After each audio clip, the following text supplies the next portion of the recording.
everybody. I'm Greg Strands. I'm at Chase. I lead advertising, media, and all product development for the Marriott co-brand card. And I'm Thaddeus. I head up Insider Studios at Insider Inc., which, of course, is a branded content studio. I'm sure you guys are all familiar with that here in this room, and you've probably heard that many times before. So we've got an exciting piece of content to share with you today. It's called Travel Dares, and it's the first branded entertainment show produced for Facebook Watch. So I'll give you a little bit of background and setup for the brief, actually how we got there. It's a pretty exciting story, but the setup is not so much in the fact that the credit card space, as you guys know, it's a sea of sameness. I mean, there's just a lot of competition in there. And how do we break through and how do we connect with our audience? And for us, for a travel rewards card, it was really trying to reach that younger adventure traveler, right? In a way that's true and authentic. They don't like to watch ads, so how do we really connect with them? And how do we position our brand in a way that actually demonstrates the power of the card and what you could do with it, right? To be a real catalyst for those memorable travel moments that they're after. Also, and equally important, is actually just the time in which this was taking place. It's all in front of the time when people are starting to plan their summer getaways, their weekend trips, right? And how do we actually connect with them, inspire them, get ahead of their friends and their social feeds? So we were happy that Greg came to us with this brief. I mean, it perfectly fit our audience. So just so you guys don't know, because Ty didn't know, Insider Inc. is the parent company for Business Insider, as well as Insider Food, Insider Travel, and so forth. And so that is a company that gets about 160 followers. In addition to the fact that we're generally generating about 1.6 to 2 billion video views across OTT, across Facebook, across Twitter, and so forth. And so we have a huge platform for him to tap into, and we had a really good, active audience that really cares about travel, adventure. They're young, they're in the social feeds, and they're followers of ours. And so it was a perfect brief in many ways, but I think I've given enough setup here, so I think we should go forward and let's maybe just roll the first clip. Welcome to Travel Dares. I'm Caroline. And I'm Joe. We love to travel together, but have completely different interests. So we're traveling around the country and challenging each other to walk blindfolded into activities that will take us far out of our comfort zone. I'm a little nervous.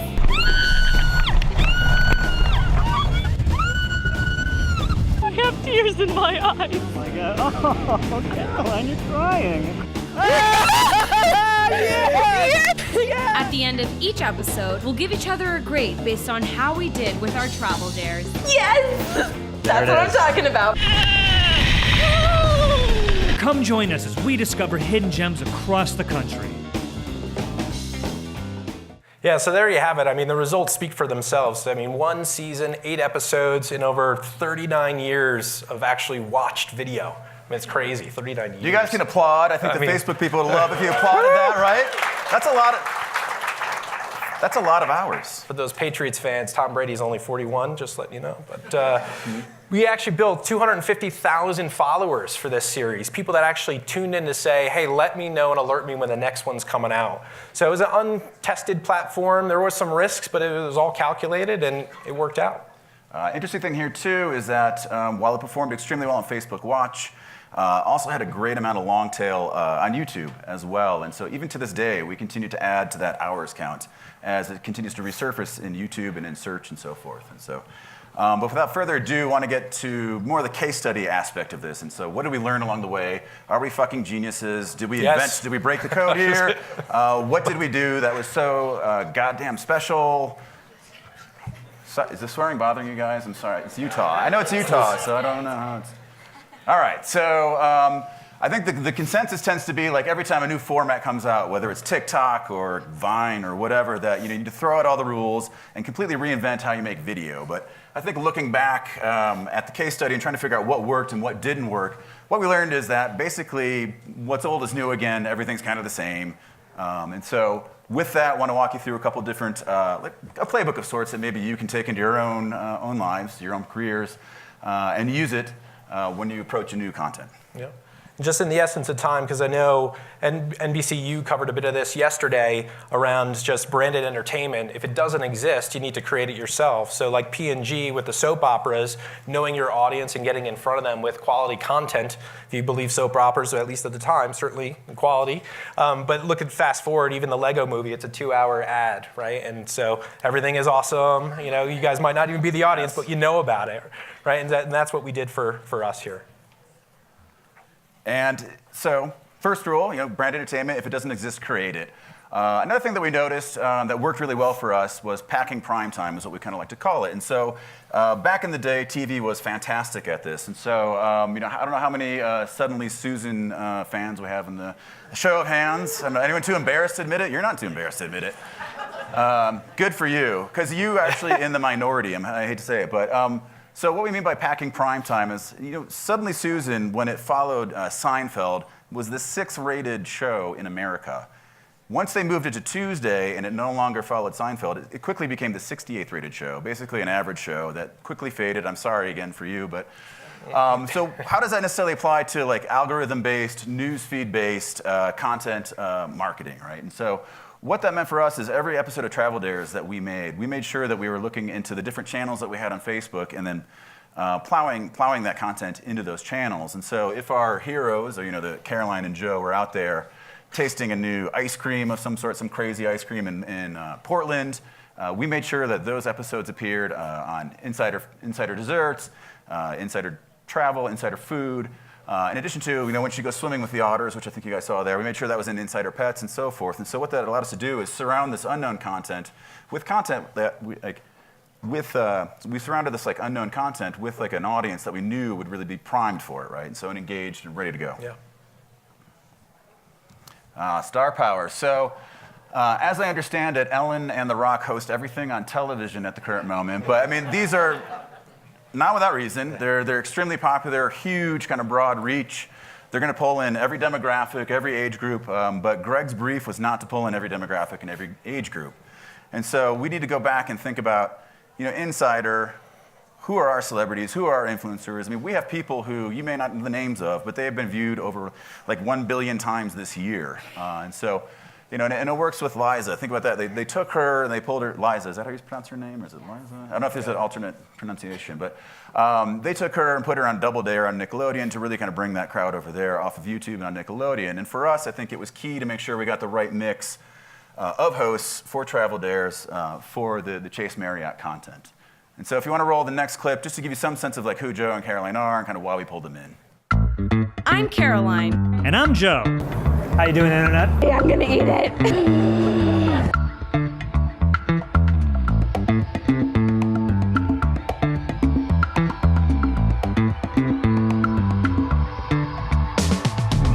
My face is kind of numb.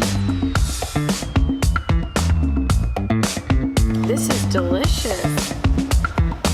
Yeah, and so to build off of that, we had to create those moments where people would actually want to keep talking about it, right? And this was the perfect opportunity for that. It came through naturally, but TV has done a really great job about that, from everything from the tribal council on Survivor, who's going to get voted off, for anybody who really knows who shot JR, like going way back, but people talk about it, right? And how do you get people to talk more about it to then promote your content, your story, and share it with others?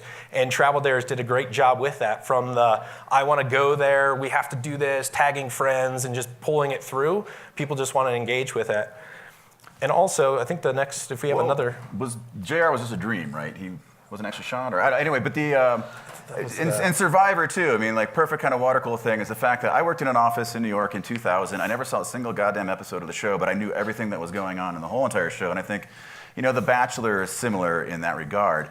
But what we think is what is the water cooler for social, right? What is the water cooler for this audience? And it really is commenting. And if you're not providing them with the content that they need and are likely to comment on, then the water cooler is basically dead. And so we needed to adjust kind of how we approach that. And I think with the next clip, you'll see to some degree what we're talking about.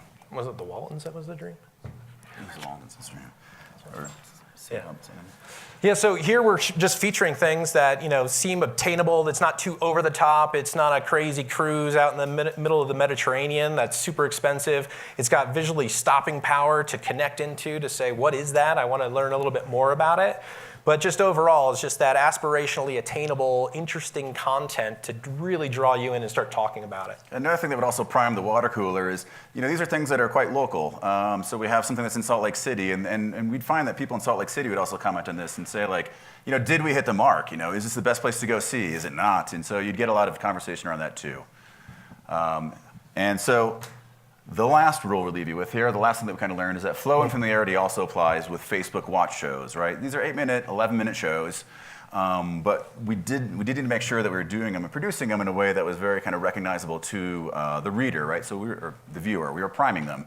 And think about Law & Order, right? Law & Order follows the same damn format every single time. There's a dead body, what's his name, Caruso takes off his sunglasses, and then, it cuts into the Who, and then so on and so forth. And I think, House Hunters is similar. It has the very same format. And all it is designed to do is to really pull you through commercial breaks and give you a very satisfying ending. And so with Travel Dares, we did a very similar thing. It's like, because we were on Facebook and starting very social, we had to make sure that we had like a really gripping opening shot, but then from there kind of deliver on, okay, we're going to roll into the question, right, where they roll out a clue as to where they're going, and they're priming each other as to what their next travel dare is going to be.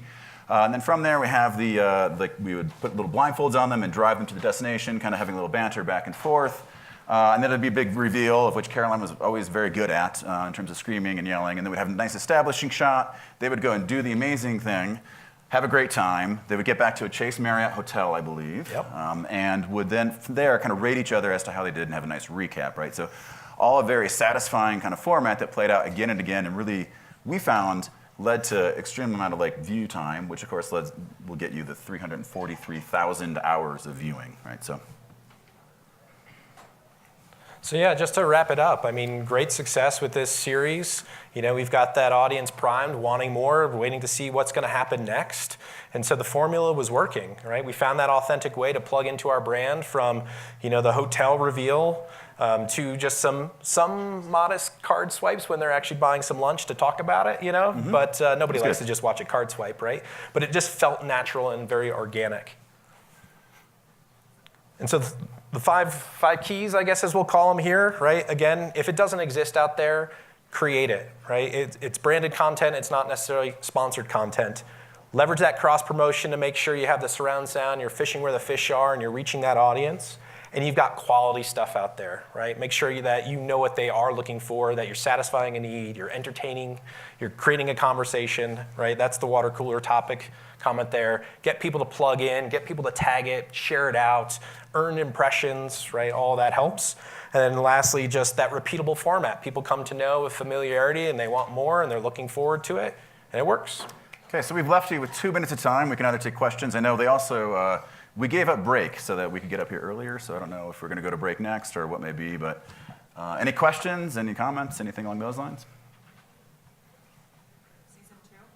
Season 2, I talked to this gentleman right here, I think.